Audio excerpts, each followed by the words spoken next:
እኔ አንዳንዴ ሁሉ ነገር ከአቅም በላይ ሲሆንብኝ ጮማ ራስ ብዬ እሳደባለሁ። እነዚህ አይምሯቸው የማይሰራ ሰዎችም ማለት ነው። ጮማ ራስ ማለት እንግዲህ ያው ጮማ ሙቀት ሲሆን ሀት ሲሆን ይቀልጣል።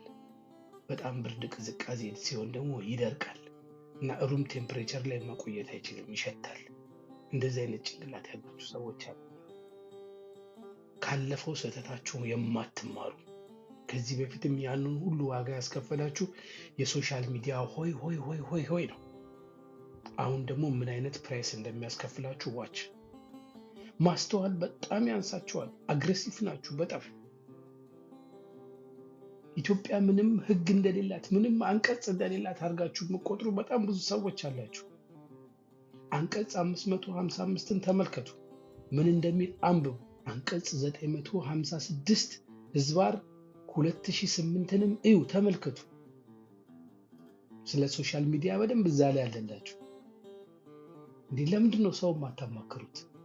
እንደገና የሰውን ፕራይቬሲ ዝም ብሎ አውቶ ሚዲያ ላይ መልቀቅ፣ ያ ሰው ሳያስብ ቀርጾ። እሱ ደግሞ አንቀጽ 226 ላይ ሂዱ ተመልከቱ።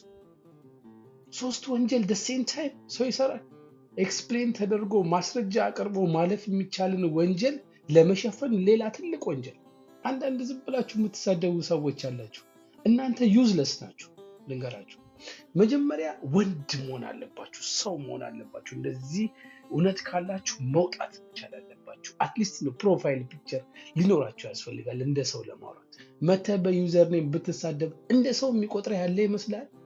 ነው you are useless።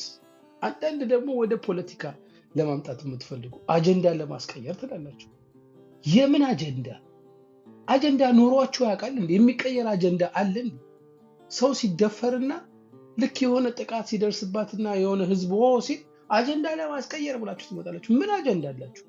እስቲ አሁን እንደው እቺ ልጅ ትናንትና ይሄንን ነገር ባትል ምን አጀንዳ ነበር የምትቀይሩት? እስቲ ንገሩን እስቲ። nothing።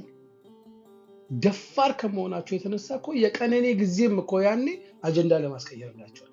አጀንዳ ያለው ይመስል ጆን ዳንኤል እንግዲህ እግዚአብሔር ያድነ። እነዚህ ሆይ ሆይ ሆይ ሆይ የሚሉት ሁሉ አብረው አይታሰሩ፣ አብረው ዋጋ አይከፍሉ። ብታድብ ጥሩ ነበረ። አሁንም ከዚህ በኋላ ማድብ